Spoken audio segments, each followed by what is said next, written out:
যায় না, জোরে কোন আইসার ভিড়া যায় না। আজরাইল আসলে আর ফিরা যায় না। ইব্রাহিম আলাইহিস সালামের কাছে আয়েশা কয়, আপনি তো মৃত্যুর পরোয়ানা জানিস। কারে কয়? ইব্রাহিম আলাইহিস সালাম কয়, আজরাইল তুমি এটা কিতা কইলা?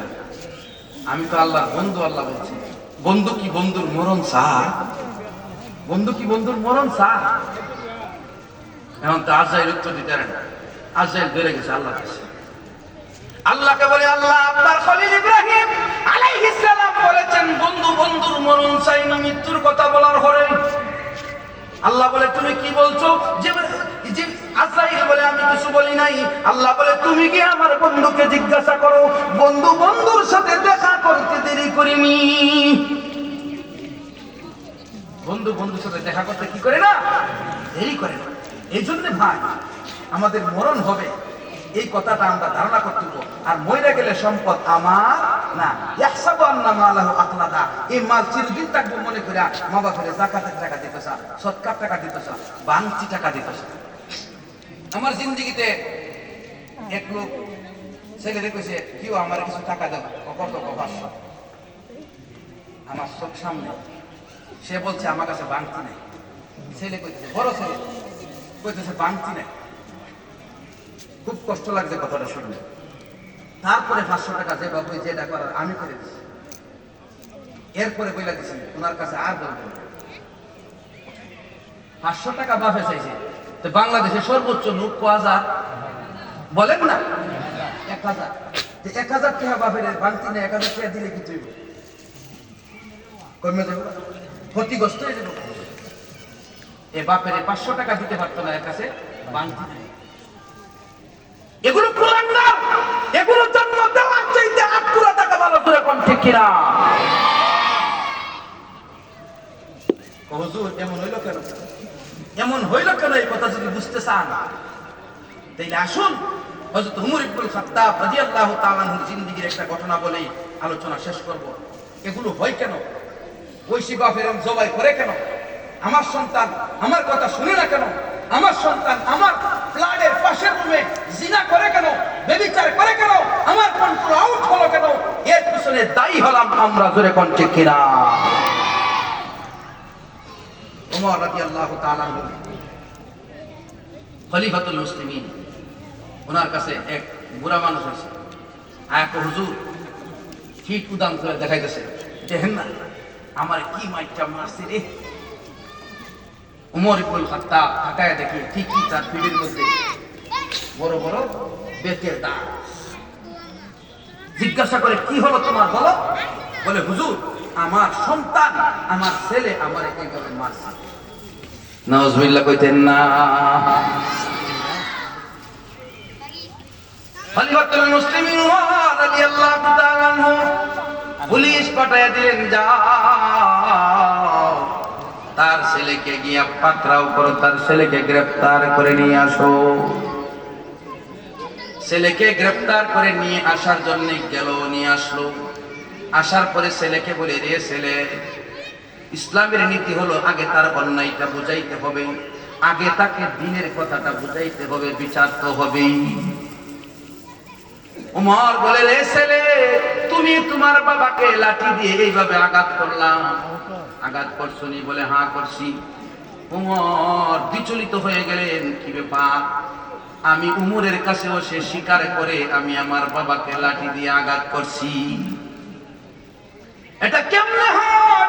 যদিও করে তাকে কমাস কম আদালতের কাছে একটু এদিক সেদিক করে যদি কোন ঠিক কিনা। হযরত ওমর রাদিয়াল্লাহু তাআলা আনহু ছেলেকে বলে, ছেলে রে, তুই তোর বাবাকে আঘাত করলে আবার স্বীকার করস, কারণটা কি? কেন তুই তোর বাবাকে মারলি? ছেলে বলে, হুজুর মারছি বিচার তো করবেন, আগে আমার কিছু কথা শুনবেন নি। আমার কোন কথা বলার সুযোগ আসেনি। হযরত ওমর রাদিয়াল্লাহু তাআলা আনহু বলে, ঠিক আছে বলো। এই যুবক উমরকে ডাইকা বলে, ও উমর, আপনি আমাকে বুঝাইতেছেন যে মা বাবার খেদমত করা ফরজ, মা বাবাকে আঘাত করা হারাম, এই শিক্ষা জিন্দেগিতে পাই নাই, আজ প্রথম আপনার কাছ থেকে শুনলাম। উমর বলে ঘটনা কি? মুসলমানের সন্তান তো মা বাবার কথা বোঝার কথা জানার কথা, জোরে কোন ঠিক কিনা?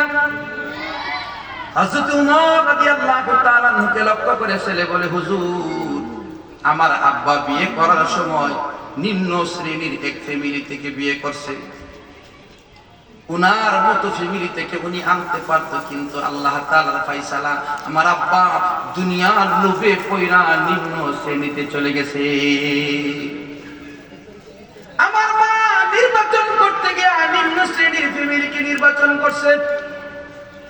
আমাদের দেশে মনে আছে না নাই, যৌতুক পাওয়ার লাগি অথবা মেয়েটা সুন্দরী পাওয়ার লাগি ফ্যামিলির দিকে তাকায় না, সুন্দর কিছুদিন পরে আর পানি খায় না, সুন্দর দই আর পানি খাইতে পারে না, তখন কয় সংসারটা টিকলো না। কি করছে কিনা?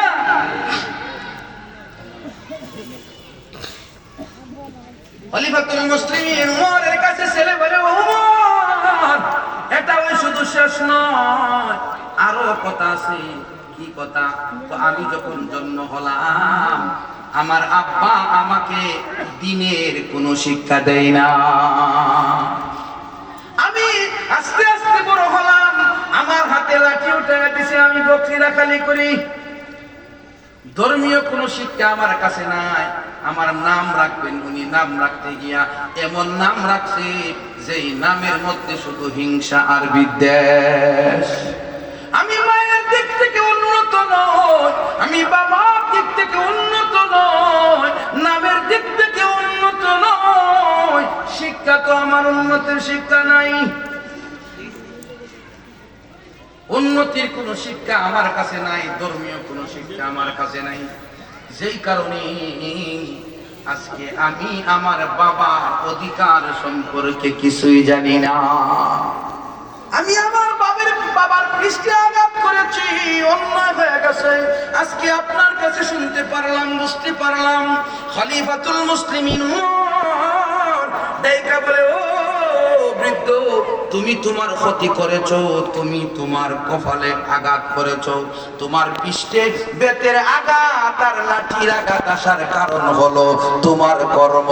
তুমি আগে সন্তানকে মানুষ করার চেষ্টা করলা না, যদি করতা আজকে সন্তান তোমাকে আঘাত না করে চুমু খাইতো।